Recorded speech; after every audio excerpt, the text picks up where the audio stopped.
Hello, hi, and welcome back to another episode of In the Same Boat with Aditya Joshi, and I am your host, Aditya Joshi. Now, I know I've said this before that this is a special episode, this is a different episode. मतलब हर एक guest अलग होता है, हर एक guest special होता है, ये तो है. But today is truly a different episode, and here is why. Because today our guest is not technically from the entertainment industry, though he is a very, very, very successful influencer. He primarily does his work in personal finance education, which is an amazing, amazing, amazing thing that I know about him. And I'm very, very glad to introduce to all of you Udayan Adhye. Udayan, welcome. Welcome to the show. Thank you so much, Aditya. Thank you so much for having me. How are you doing? I'm good. Wow, you know what? No one's asked me how I'm doing. Adhe, that's so sweet. Yeah, I know. But I'm doing fine. Thank you for being here. I think he's one of our guests who's come from the farthest. He's come all the way from Pune, and we shoot in Mumbai in Borivali, and you've come all the way from Pune. So thank you for that. Absolute pleasure to be here. Thank you so much. Yeah. Got a nice fancy studio here. My first time recording a podcast. Yeah. In a studio like this. So oh wow! Pretty pumped about it. I'm so glad that you're pumped about this, and I'm so glad that you made it. But let's get into it. Yeah, absolutely. All right. So obviously, Udayan, my first question to you is: how did you start with all of this? Your interest in finance, I just want to hear everything from the start. How did you get into this and into this field, so to say? Let's start with that. So, investing money and finance has been something that has been an integral part of my life since I was a kid. And that sounds like an overstatement, but let me sort of give you the backstory. Yeah. The earliest memory I have of my father is of him sitting cross-legged on the sofa in his shorts and some worn-down t-shirt because it's early in the morning, sitting cross-legged, reading the Economic Times. And at that stage, I had no idea what economic times was, what money was, what investing was. But I was fascinated by that entire sort of phenomena because Dad absolutely loved that process. And he would do it day in, day out. I was very intrigued to know what is it that he's reading. So I had no idea how to read. I'm guessing I could barely spell cat or dog or maybe construct a sentence at the most. Yet, I would, in an attempt to be like him, sit cross-legged in my shorts. How cute. And hold up the Economic Times, which was larger than me at that stage. So barely managed to sort of fold it and hold it and read it. Yeah. And as the years rolled, because he was so excited about finances, also very frugal person, where if he wanted something, he would look at 10 different places, and this was pre-internet, so you actually had to do your research by going to places, calling up places and looking at prices and quality and other things. He would still go and buy the best thing, so he never sacrificed on quality, but he always ensured that he looked at 10 different places, never spent money on things that were frivolous. If something is needed, it's needed. But then he'll do his due diligence and get it at the best price possible. So, growing up in a house like that, I feel truly blessed because that also meant that I was exposed to the idea of being careful with money, investing money right from an early age. And since then, it has always been something that has interested me. So I was also, by the time I could start reading and could start making a little sense of the world, this was a field that I always was excited by, and never ever thought that I would have a career in it, but stumbled upon it in various ways. So wow, okay. But as a child, like, did you start experimenting, or you said it was a large part of your upbringing, being careful with finances. Was there ever any instance of, you were given 10 rupees and then told how to spend it, and then you had to figure it out on your own as to how much of it I have to save, how many candies I can get with that? Funny that you bring up candies, because the moment you said that, this one incident comes to my mind. I don't remember exactly how old I was, but maybe 8 or 10 years old. And I was out in a shop with my cousin. And we were out to get a cricket ball. Yeah, but we obviously saw those boxes, transparent boxes that lured us towards the candy that was in it. So we bought our 10 rupee ball. And those rubber red balls, right? Yeah. So we got one of those, and I think we had a few rupees extra left over. Yeah. And we had a choice to make. There was one 1 rupee chocolate and one 50 paisa chocolate, because 50 paisa was a thing at that stage. And I remember my cousin just wanted the 1 rupee one. Yeah. And in my mind, even then, it's very strange. I don't know what that 50 paisa would have, how that would have mattered. Yeah. But even then, I was very adamant that we should get the 50 paisa one. Right. And so small things like that. And then obviously, 50 paisa doesn't make any difference in the larger scheme of things, but I think it's more of a behavioral and a little bit of behavioral and a little bit of principle that I'm saving. Correct. I don't know how much it's going to matter, but I'm saving right now. Correct.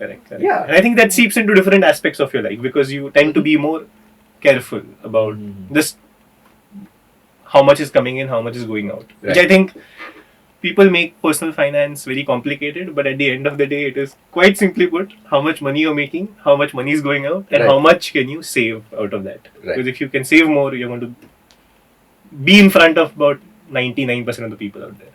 Right. So, that high. I would, there's that high. I can tell you, because so over the last 4 years, we have also been working with people on their investments. Right. So through mutual fund and insurance. Yeah. And the number of people that don't have an SIP, that don't have an emergency fund, that don't have a simple medical insurance is supremely high. It always fascinates me. And it's sort of also unfortunate, because these people aren't doing it as a choice. Right. It only happens because they possibly aren't aware of what is possible, what can be done. So, yeah. Wow, that high. I mean, I imagine there'd be a lot more awareness about insurances or savings or the different kinds of schemes that we have. I mean, I never imagined it'd be that high. But so starting from all of this, that from the very beginning of your memories that you have built, when did you decide? Like, had you always known that this is something that you want to do, or did you try and explore? Because we went to the same college, we know each other for a while. But did you always know that this is what you wanted to be in, or had you tried something else and you were like, no, but finance is more my area? So, never ever thought I would have a career in managing people's money or even creating content, which is over the past 15 months something that has happened. But so I feel in all our lives there are a few pivotal sort of moments. So one of those moments in my life was, I was 13 years old when Dad had an operation for hernia. Yes.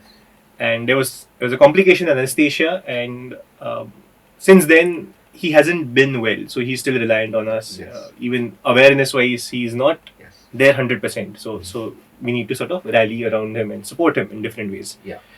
Now, what Dad did was, Dad had a business again in the financial services space.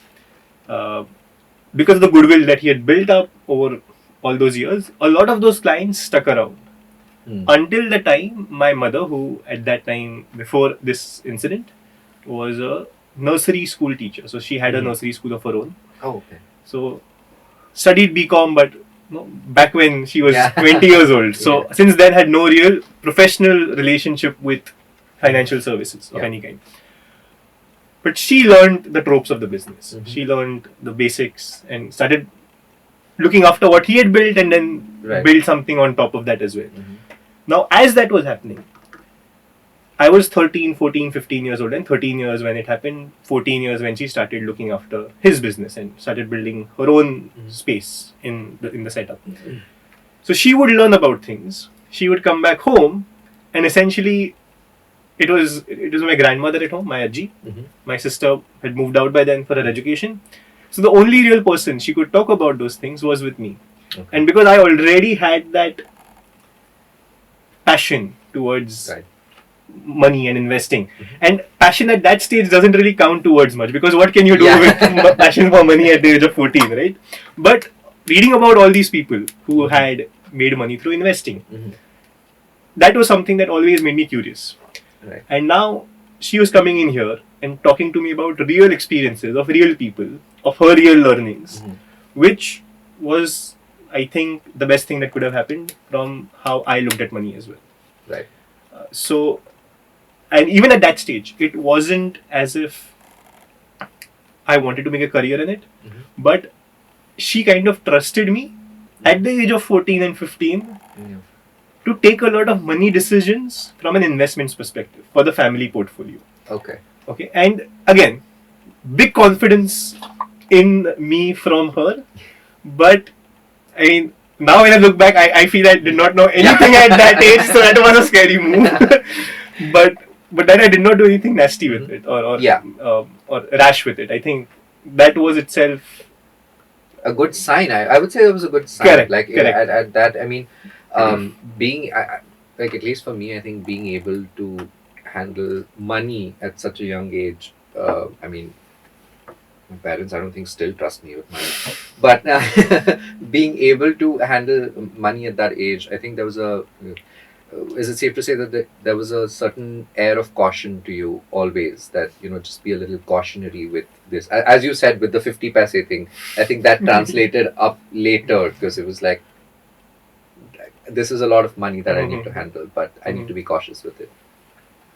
Yes, in a way, but I also feel I did not try to tinker around with anything too much.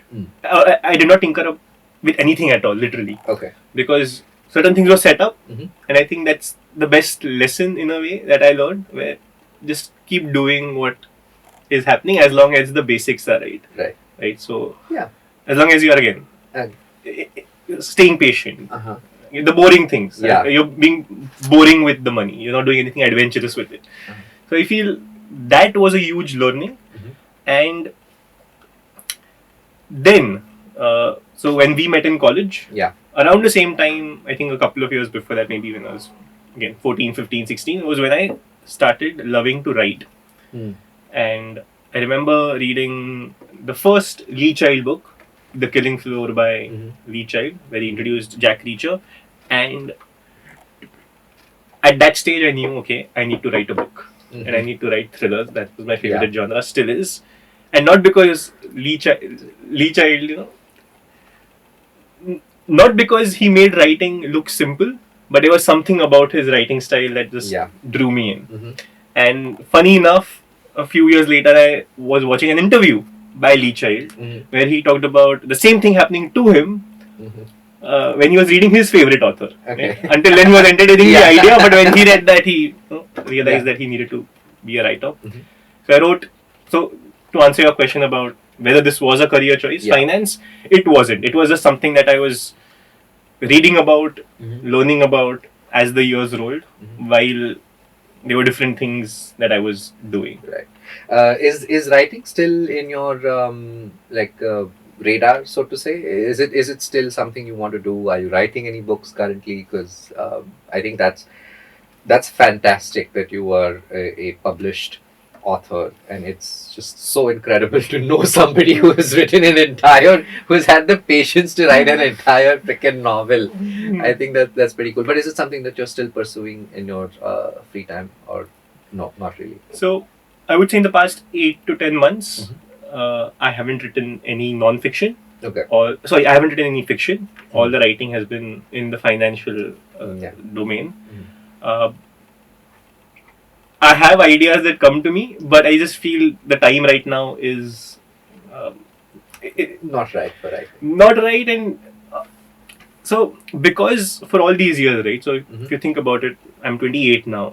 13 is when Dad's surgery happened. So for 15 years, I've been very closely involved with reading about money, learning about money every single day almost. So, and I used to do that even when no one paid me money. So this is also something that I absolutely love, just consuming and learning about, because there's a big curiosity that gets channelized when I do learn about different things with respect to money. So I'm enjoying this. I'm loving this. I'm an accidental content creator, which I stumbled upon. No specific time for writing right now. There are obviously some ideas that brew, but yeah, no fresh fiction writing in the past. Fiction Yeah. right now. Okay, but I sincerely hope that you do continue this, because I think it's a good hobby to have. Yeah. It's at least. But since you did say that you're an accidental content creator, but uh, when did you realize that this is something that you wanted to? Because I've been following you for a while, like because we know each other, and I used to see some of your initial videos when you just started off, and even then I found them so interesting, and it has been so nice to watch your channel just sort of blow up into this amazing content, personal finance content space. That so when did you decide to start this, or like were you just like, yeah, let's give it a shot, let's see what happens? Thank you so much first for that. Yeah. So No, seriously, follow Udayan on Money. That is, it's a really good channel. I often take a lot of hints and tips and everything from him, and it's just you watch it, you'll love it. Seriously. Thank you for the plug. Yeah, I'll plug whatever I can. So 2018 was when I started writing for a few personal finance websites. Because I was already writing books at that stage, and this was something that I anyway loved to learn about. Had some amount of practical experience with personal money. So I started writing for a couple of personal finance websites.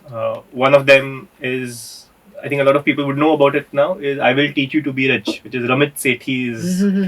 So he has a Netflix show now. Yeah. So his personal finance website did some ghostwriting for that page, for a couple of other websites, and that was the first sort of interaction where I earned money from my financial knowledge. I was writing about it. Then, in a few months, a former college professor of ours, Aditya Joshi, Yes. yeah, so he had set up his financial advisory in Canada. He had moved there, and he was looking for someone who could partner with him for the Indian part of the business. So when we first met, it was going to be an ad hoc arrangement. We work on a need by need basis, case by case basis. But in the first couple of months, we realized that we really get along, and our strengths, weaknesses complement each other's. Yeah. And that is when the financial practice that we now have, financial services practice, where we help people with mutual fund investments, insurance, that started to start getting built at that stage. So this was again 2019, mid to late 2019, and for the next 3 years, so until so I started only put up my first video on, I think, 8th of August 2022. Wow, you remember? I remember that, and I'll tell you why. So for a while, so for almost 3 years, I was talking to people initially, I would say 2-3 times a week about their money, and then towards the last 2 years of that 3-year segment, almost every single day, if not every single day, and multiple people. Yeah. And they ask you, so when you're advising someone about how to go about their finances, and you're helping them set up their mutual funds, insurance, they ask you a lot of questions, obviously. Yeah. And then you answer them. So throughout that period, it never ever occurred to me that I should write about this on social media. I should make videos about this on social media. And in those 3 years, when this financial practice was getting built, I became innately social media shy. To an extent where even on my personal page, I wouldn't put up a picture of myself. So if you go to my personal page, you'll see me with people, not just me there. So the shyness was to that extent. People around me were telling me, why don't you create videos? They used to send me videos made by other folks. Look at how they're doing it. And never ever occurred to me that I should do it. Never took it seriously. Just like how you laughed right now, I would laugh when they tell me, yeah, that's a good idea. I should possibly do it. But did not occupy even an extra second of mental space. Then, sometime in July So about 15 days before I started, Mm-hmm. July 2022, one night before sleeping, this bulb went off in my mind. And I thought, okay, what if, so what if at that stage, I can share the knowledge that I have built up through my experiences with people and through just reading about things. The couple both together, what if I can share that? Can it benefit people? And the answer was yes, it can. And the moment the mental framework shifted from, okay, I am social media shy, to, okay, it can help people, Yeah. is when literally overnight, not even overnight, I would say just before sleeping, in a few minutes, Yeah. my mindset changed. And that night itself, I jotted down 150 topics that I could make videos on. But like, if I am doing this, I need to do this consistently. Yeah. So I thought, okay, 150 topics, that's about 5 months of content. And then we'll figure out after that how to go about things.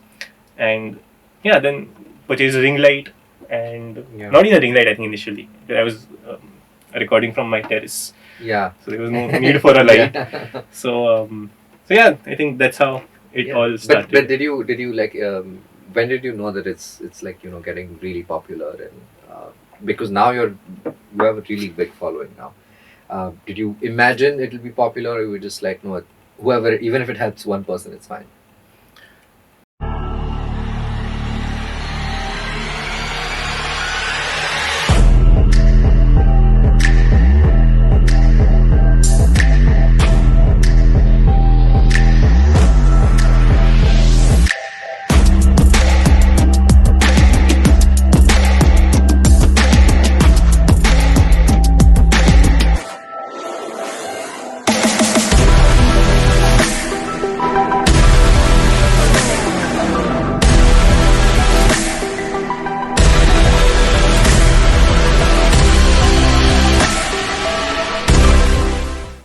To be honest, I wasn't at all thinking about the numbers initially. Just because for me, this was a very outrageous idea to be putting out videos online. Yeah.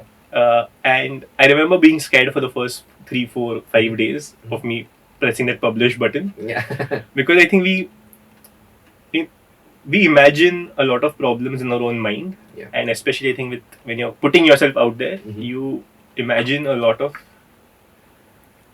You imagine what people may say about it, how people may criticize. Yeah, I had this exact same fear with this show. I was so nervous to put out, like, to start putting it out. I think that was the hardest thing to do. Like, once the episodes start coming in, then I think it's easier. What got you to make that mindset shift from being afraid to, okay, let's do this? I mean, I did it because I really wanted to. Okay. Do the talk show. And once the episode was ready, I mean, I was like, I don't know, like, I don't think I should post this. I don't know if it's good enough. And then I think it was just like, you know, banaya to kya? What are you keeping it in your phone, man? Like, what? You're going to go and show individually people and then get feedback? No, just put it online. Yeah? It doesn't matter now. Whatever it is, it is. Yeah. You'll see, you'll improve later on. Yeah. So I think that's how I thought of it, and Got it. posted it finally. Got it. Yeah. No, glad about it, because I feel that initial, say, push past the resistance you feel is the hardest. And I figured there are in my life about 20 people who really love and care for me. Yeah. And no matter how badly the videos do, no matter what gali anyone gives in the comments, these 20 people are still going to love me for independently of what is happening here. Yeah. And that also freed me up mentally. Yeah. Plus, I think we are all afraid of opinions of certain people in our life. Yeah. And these people, like in my life, these people who I wasn't even close to them. So I mean, how can they hold that much power over you? Yeah. And if it's someone close, how can they still hold so much power over you when they're looking out for you? So I feel within the first 4 or 5 videos, I realized, okay, now this is going to be fun. And then the fear vanished completely. Yeah. And been still adding to that 150 topic list. Yeah. But here's one thing. You said, like, no matter what people say in the comments, I mean, is it really, I mean, personal finance, you get hate for that? So, like, I mean, I can't imagine, because I've spoken to some of the actors or models and, you know, influencers, and like, they create content, create like comedies or they post some kind of pictures and people comment on that. I mean, I can understand if you didn't find something funny, you just go and comment, which is not okay. But you just go and comment and say, "Hey, fuck you, man! Like, whatever, you're a piece of shit." Like, you can just not say anything. Yeah. But I can't imagine why Instagram? Why so much hate on personal finance? Why? Do you get that a lot? But I think I'm touchwood, very lucky that I think I've got maybe 10 mean comments so far. It's been now what, 15, 16 months since I started. I know other creators who do get a lot more hate. Yeah. So I don't know whether there's a law of averages that will catch up and soon I'll get some hate. But yeah, people have been kind. People have been very kind to me. But I just feel on the internet, you're kind of behind this mirage of things. So it's easy to say things that you possibly wouldn't say to someone on their face. Yeah. So I mean, I bet your clients don't give you as much hate. Like, no, I hope that would be very unfortunate, but luckily again, not something that happens. But your specific on the internet, impersonation is not lost on anyone. If you're a celebrity of any kind, you do get a lot of fake accounts on your name, and I've actually seen it happen with you. I think one of the first times I ever texted you on Instagram was somebody just texted me, and that account looked a lot like you, and I was like, why? I mean, I was like, okay, great, like he's texting, but I was like, this seems of something off. And when I went and checked the profile, I saw that was a fake. How do you deal with that? Because personal finance is something, and people are vulnerable. The finance is a very vulnerable thing to, because anyone can go online and say they're you and extort money or fees and just vanish. Yeah. Have you had to deal with that? And because I've seen you post the fake account, block, report, whatever. Yeah. Have you had to deal with anything more serious? I hope not, but anything more serious or something similar to this? So these fake accounts pop up with small variations in the username, and they DM followers asking them to invest in crypto, get fees, and basically the crypto investment comes to their own account, their own crypto account. So these accounts pop up every single week. Meta has been taking them down, but imagine they're dealing with millions of such fake accounts on a day-to-day basis. Yeah. So it takes time for them to take accounts down. They have been doing it more aggressively now. It's something that happens. I feel I think more people are getting educated about it because Meta rolled out the verification program where now creators can get the blue tick by uploading your government ID. So and they also do live video verification. So it's difficult to, like, a fake person wouldn't have the blue tick essentially. They have made that pretty safe now, and it also allows accounts to be taken down. That entire process to be a little more seamless and a little quicker than what it was earlier. So I have had people who have DM'd me and told me that they have lost money because they transferred money to this impersonator. Right. So very unfortunate. But at the end of the day, not just me but other creators also put out disclaimers and stories and even reels where they warn people that we are never going to ask you to transfer money to us in any form unless you're buying something, for example. Let's say a course or digital product or you're something that is that you are selling actually, but you wouldn't ever ask them to transfer money to you in lieu of any other promise at the end of the day. I think it's something that comes along with its territory. I don't think impersonators are going to go away anytime soon. I think these people need to be more diligent, and people like me need to. So I have this rule where every month, once I'll put up a story at least, if not more, where I tell people don't engage with any fake accounts. This is my only account. I do that definitely once a month. Yeah. And if not, I think at times a little more often as well. If I because these accounts they pop up a lot, and I get more DMs. Okay, this is a fake account. So I know things are like someone is out there trying to make a buck on your name. Correct. So. But in general, at least like in of our generation, I'd say, do you think that we're because you're very much into finance and investing, but do you think in general our generation is very well aware of how many let me just say, aware of the benefits of investments? Okay, this is a tricky question because I'll tell you why. Mhm. Uh, because of the explosion of awareness, Mhm. it may seem like okay, more people now know how to manage their money better. Yeah. But I think that's an echo chamber. There are still a lot of people out there who have no idea how to manage their money despite more information being available. Right. Number one. Number two, it is one thing to have the information and it's a different thing to actually act based on it. Because money and personal finance investing is not about numbers, it's not about formulae, it is not about data. It is about emotions and it is about the marriage of two very vulnerable aspects of life, which is mathematics, even though personal finance is not about mathematics, and your own emotions. Yeah. And when these two marry each other, it's just a very confusing, very vulnerable position that you get into. And you do things or you don't do things at times just because of fear.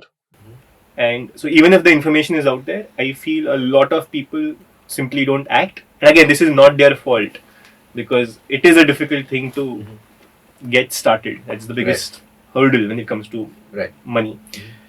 So I feel a subset of youngsters today are financially aware, they're taking the right financial steps, but still, I would say, I don't have a data or a study to back this up, but I would imagine about 2/3 of the people out there are not really doing a good job. Right. Because I mean, sometimes I get a little, because I come from a family that's they had made me aware of that very, very early on, about investments, about financing, and the importance of that.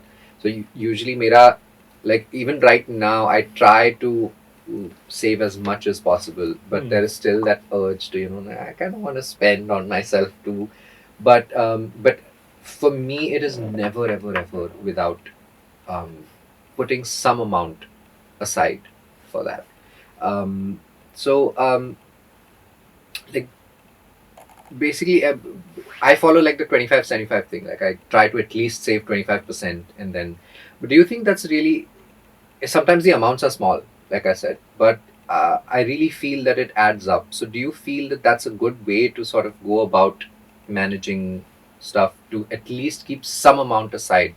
Because spending is so rampant now, like the whole capitalist thing of you constantly need to spending your money. It's becoming so popular that do you think it's a good idea to always keep some money aside beforehand before you start spending? 100%. Primarily because we are living in a world where spending is super easy. So it becomes almost second nature to go out there and spend money. All apps, all notifications are inviting you to spend money. And not just inviting, but at times really pushing you to get you to spend money. And also we see people around us, and we always think people are richer than they are. And I have noticed this firsthand when we actually look at someone's finances. Okay, it may seem like they're really comfortable, living a great life, they have their finances sorted, but we actually crunch the numbers. They're barely saving anything. They're investing most of the money, or they have loans that they're just somehow managing to pay. So we are seduced by the idea that we need to have some material thing to feel better, which I think is a deeper topic all by itself. And secondly, we are always comparing ourselves to other people. So something as simple as we open Instagram today, and one of our friends is at a coffee shop drinking a 400 rupee coffee. Now, the first thing, or if not the first thing, one of the things that would come to your mind subconsciously, they're having fun, they're in a coffee shop, they can afford this coffee, and or they're working out of a cafe, that's so cool. And we subconsciously also want to emulate that. And this is not true for everyone, but for a lot of people that I've seen. Majority. So I feel no matter what, you said 25% of the money that you earn is just put aside. That's great. for some people 25% is daunting. Yeah. If they have never ever done it. So I would say Yeah. start with 10%. Mhm. Take baby steps. Yeah. I always tell people, look at anything you do with money as if you're learning how to swim. Mhm. You don't jump without a float into the Deep Pacific end. Ocean. Yeah. I mean, you never should do that, but Yeah. still, you don't jump into the 7 or 8 foot pool. Yeah. Right? You go into the baby pool with a float. Yeah. Then you spend some time there. You go to the 4-foot pool again with a float, Yeah. and then you're first learning how to use your hands, then your legs, and everything together. Then you're learning how to breathe. Mhm. So look at it. If you're starting off, look at this entire process as save 10%. Yeah. That's the baby pool. Mhm. Get used to the idea. Mm. Once you're used to the idea, you are. So look at it as a 5-year process. If you start doing everything together right away, you're going to be overwhelmed. Mhm. If you can do that, great. But most people try to tick off everything in one go. Yeah. And they don't end up really doing justice to any of those things. Mhm. So I feel everyone, definitely 10% minimum. If you can do more, great. And also I feel for young people, one way to, I feel there are two ways to save, especially for younger people. One is just put aside money in, say, SIPs, index Right. funds. That is just long-term investment, Yes. right? 10, 15 years, you're going to be contributing to it consistently. I think allocate a 5 to 10% budget to just learning. Right. Because investing that money in yourself is going to allow you to earn more money. Mhm. If you earn more money, you have more money to save and Yeah. invest. Mhm. And the returns that you get by investing in yourself and actually learning things and skills that are going to pay you more is much more than the 12%, 10% that the markets will give you over a 10-year period. Right. So I do feel for younger people, for anyone, but especially for younger people, I think they can really ramp up their skill set. Oh, okay. But I am very curious about this. Since you have clients and you have such a big Instagram page, I'm sure you get these questions a lot. Where do I invest my money? Or especially I think I'm sure there are people of get rich quick ideas as well. So how do you deal with, because where do I invest with money is like it's an okay question, like because you don't know anything about it. But how do you deal with the get rich quick kind of people who are like, okay, so I have a lakh and I need 2 lakh by next month. Yeah. What do I do? Yeah.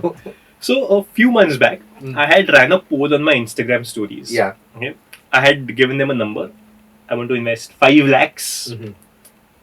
in one go. Mhm. 5 years later, what amount would you be happy with if that 5 lakhs grows to a certain amount? Yeah. So I had something like 7 lakhs, 6 lakhs, and 10 lakhs, and 15 lakhs. Mm. Yeah. And the 12%, 10% annual return, which is what the stock market, Indian stock market, has done historically. Yeah. Over different time frames. Mm.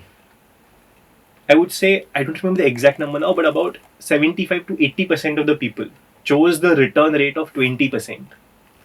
So they would only be happy with their investments if the money grew at 20%, 20. Mhm. which is ridiculously high. Warren Buffett has got that rate of return over his entire lifetime. Life. Yeah. Yeah. There are maybe a dozen more people who have consistently managed to do that over a 10 plus year time frame. Yeah. That is it. Yeah. So, And he still only has a standard McDonald's breakfast, right? I saw that. Yeah, in the document. yeah. Still he has a $1.50 breakfast. That's all he does. he has Coke every day. Yeah. So, Sorry, you were saying. so I feel ki expectation management, so the get rich quick idea Mhm. is the biggest farce that you'll come across. Yeah. Yeah, the moment, so if anything that you're planning is based on a return of more than 10%, if in equity is over a 10-15 year period, Mhm.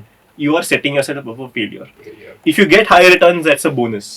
But markets are volatile, they go up and down. So if you happen to be caught in a cycle where you need that money and the markets have been flat for 5 years, your returns are going to average out. So even if Yeah. you're getting 15%, 20% earlier, they're going to reduce at some point. Mhm. So get rich quick. I always tell literally everyone, that make a promise to get rich slow.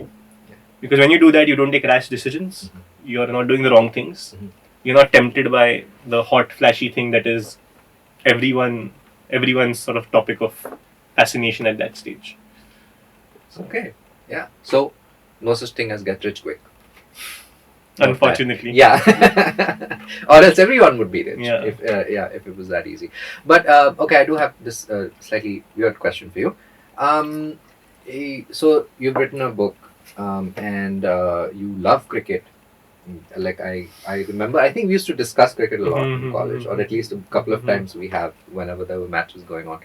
But if not for finance, what would be your alternate career as a writer or like as a cricket, uh, like something to do in that field? I think definitely fiction writing. Mhm. That's something that I anyway was doing before Mhm. finance. I stumbled upon finance and getting Mhm. and talking to people about it, helping them with it. Mhm. Definitely fiction writing. Outside of that, I have no idea because these are the two areas where I've spent most of my, Yeah. I would say, even adolescent life, young adult life, and even Uh-huh. now, this is where my life revolves. I don't think cricket.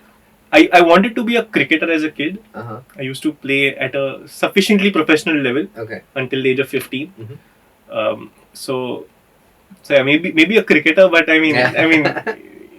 I better be 15 once again Yeah. to be want Do to that. do that. So yeah, I think one of these two. Yeah. So then, thank you so much Thank you. for being here, for coming here all the way from Pune, and giving us your time. It means a lot to me.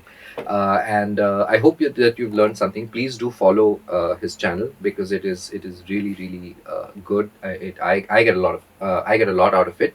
So I hope that you have learned something if in this episode, and if not, it's okay. At least I hope you had fun. But I'm sure you can learn a lot from him, if not anything from me. So please do go and follow him. Okay, so then we have a little tradition Okay. on this show where so I'm going to give you a sentence and then you have to fill in the adjective Okay. of it. Okay, so the sentence is that my name is Udayan Okay. and I felt dash about sailing in the same boat with Aditya. So you're going to fill in the dash. You're going to look into your Okay. camera and Okay. say it when. Oh, the center camera. Okay, the center camera. Yeah. I am Udayan, and I feel. This he feels like he's been put on the spot while sailing in the same boat. Fair enough, fair enough. I have done this to a lot of guests, and this is the best answer I've gotten so far. I feel like I've been put on the spot while sailing in the same boat, and I completely accept that answer. It's completely acceptable. Anyway, thank you so much, and we'll see you in the next episode. Please like, comment, share, and subscribe. And do the needful. Share it, yeah. Share it on your WhatsApp groups. Make the algorithms happy. Yeah, make the algorithm happy. Just please help me out, yeah. Help a fellow YouTuber out. All right. Okay. See you. Bye bye.